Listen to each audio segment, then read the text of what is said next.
Hello everybody, and welcome to my channel. My name is Brian Hussar, and on this channel I talk about my passions of the Beatles, music, movies, and physical media. If you like what you see, please click subscribe and hit that button. So here I am in my room of clutter, and I've decided I'm going to do this unedited today. And this is a long overdue one. I think we're about a week, 2 weeks away from 2019's Record Store Day, and I figured I'd do a Record Store Day video, and I finally got around to doing it now. So sorry, but there are reasons for that, and one of the reasons is a couple of the things were being sent to me in the mail. Some people were looking out for me in other cities, things that I wanted, because I had to work that Saturday morning for Record Store Day. And originally I had the day off because my off days are Sundays and Mondays, like you need to know that. But the bottom line is I did have to work. Originally I had the day off, but I had to take an emergency day one day, and the bottom line is I had to work, and I couldn't wake up at 5 in the morning or get down to the place that I usually go to at 5 in the morning for when they open up their doors at 9 a.m. And a couple things I really wanted. Specifically, I wanted Pink Floyd's A Saucer Full of Secrets in mono. That's what I wanted. And I knew by the time I got off work, they weren't going to have that. But when I did get off work, I go past the place that I usually go to, which is Zia Records out here in Arizona. I usually go to two locations. One that is near my house, and another one on Camelback, for any of you people who live in Arizona, if you happen to watch on my channel. And I decided to go and see what they had left over, and I came away pretty happy with what I had. I only got 3 things that were left over. I was looking for Multiplication Rock. They were out. I didn't know about the Woodstock deal. I found out about that the next day.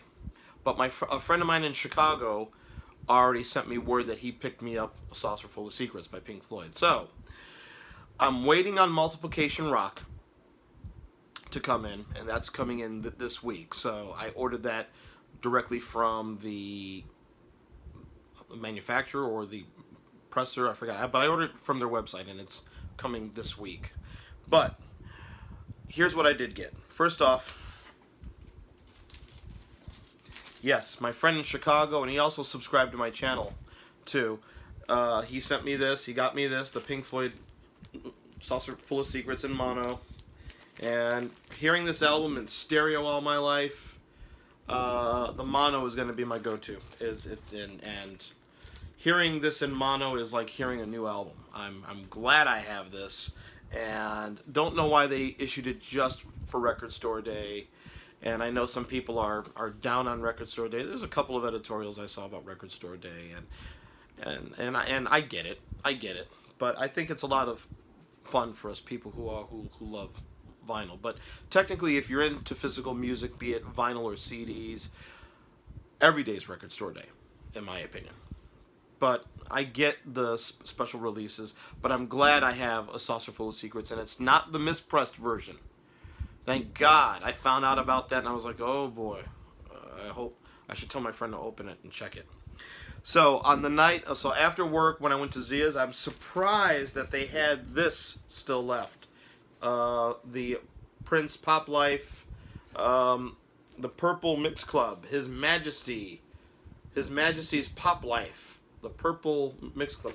This I think was Japanese actually, but some of the things on here, Pop Life Fresh Dance Mix is pretty much the exact same 12-inch dance mix from back in the day.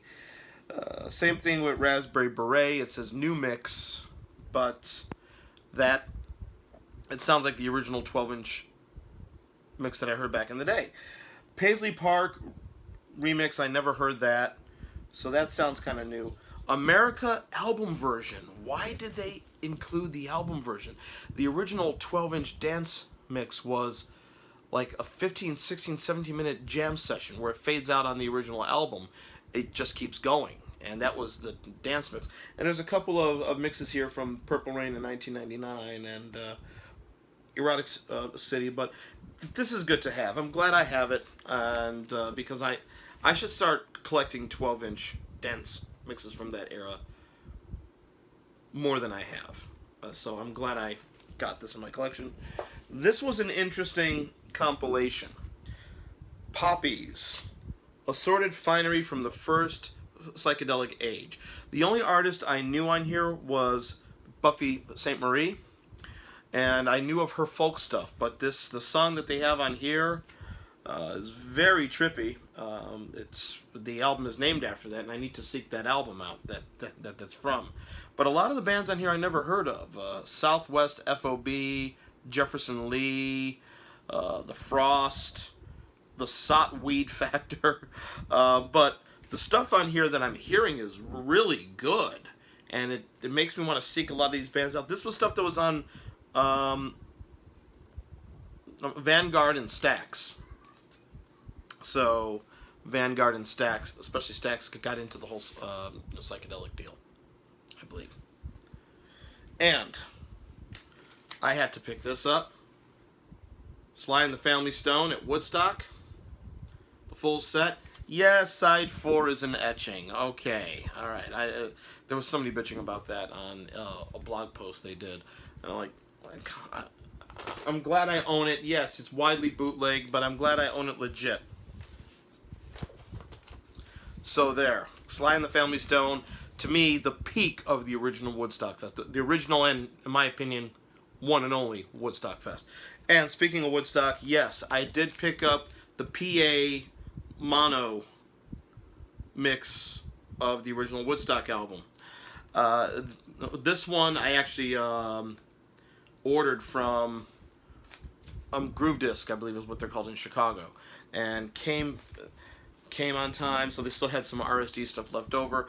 I like this. I know there's a couple people complaining about the sound quality, and is this truly from the PA? It sounds like horrible soundboard mixes. Some people said it's a fold down. It's definitely not a fold down, especially since you're getting complete tracks from here which weren't on the original album. I like it. I know people have complained, but I'm happy I own it, and I'm having a lot of fun with it, which is all that matters. So I'm happy I own this. I'm happy I got it, and I'm playing it, and I played it. I think it's a lot of fun. So you got the original album, and you got some sort of a different perspective. The thing is, it didn't pretend to be anything that it's not. So you knew you weren't going to get audiophile quality with this. So coming this week is Multiplication Rock from Schoolhouse Rock.